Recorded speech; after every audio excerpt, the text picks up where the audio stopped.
So I'm in medical school studying osteopathic medicine. And we can do everything that the doctor you would normally go see back at home, your primary care physician, your surgeon, your OB-GYN. So basically, we can be in any specialty. So we can see patients from children all the way up to older patients. What differentiates us is that we utilize our hands as a tool to not only diagnose but also treat patients. Your body gives off pathological signals that can be detected in bones, fascia, ligaments, tendon, musculature, and tone, and even temperature. So we're very mindful of that. And what we do with our hands is we call it manipulation, because we are manipulating your body to recognize what normal physiology is. So it reduces pain. You can treat headaches, pneumonia. You can help people breathe better. You can help people move better. You can reduce disability. You can increase their time and decrease the time before they re-enter the workforce after, traumatic event or so forth. So you can reshape babies' heads. You can help them suckle better when they breastfeed. And those are all things we do, but we also can, prescribe medicine and medications just like any other physician would. We can do surgeries, procedures, whatever the case may be within our given specialty. So for that, we're the same. What differs us is that we're able to treat and diagnose using our hands, which is kind of a voodoo magical power in the world. We can reduce headaches, we can help birthing mothers reduce their back pain or their labor pain.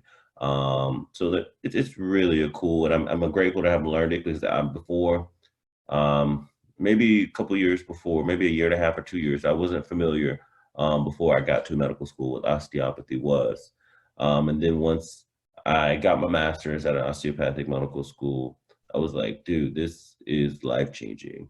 And that kind of led me to say, okay, how can I make this more practical for patients? And it's already out there. It's just educating people about what their resources are and how best they can take advantage of my resource, which is my hands. They're my eyes. Your hands literally are your eyes and your ears and how you diagnose patients. I can monitor a patient. Let's say if we're in a rural setting, we don't have X, Y, and Z equipment. I can say, okay, this is a heart attack for sure, just based on the signs and symptoms that your body's presented, or so forth and so forth. So yeah, it's a really, really neat tool. And I think it makes me much more of an asset as I enter the physician workforce. Wow.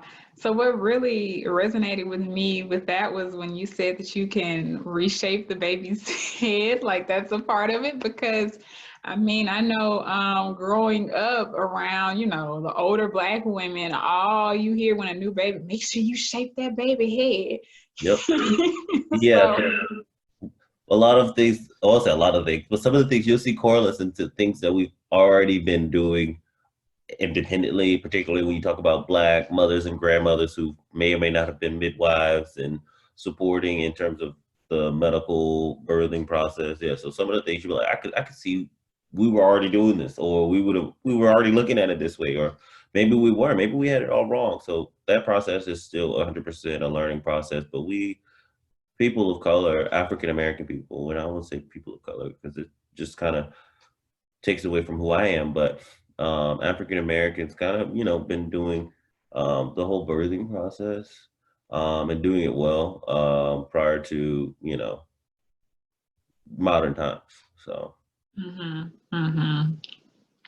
Okay, well, thank you for that enlightenment. I think once we connect, once we do a better job of understanding who our patients are, where they come from, the food they eat, not just saying, oh, fried foods, knowing how they make the foods that they make, knowing so much different, all these different things that you can help counsel patients on, that there's so many gaps in what we miss by just thinking that this is your textbook scenario, we just deal with it like that. I think the cure is in the connection and how we connect to patients. And also, there's this stigma of physicians not believing African-American patients, and their reports in pain. Everything, it doesn't seem as taken proportional to the complaint.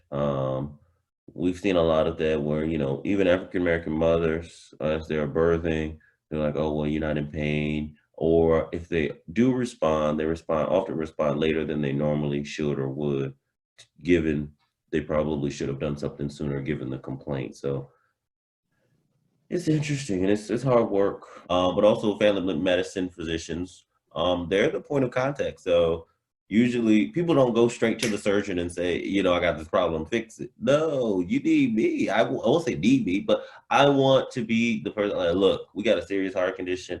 I'm going to refer you to this cardiothoracic surgeon. Like we're your point of contact and getting you the resources that you need. And I want to be that. If you don't really tell me, hey, my chest has been hurting for the last 6 weeks.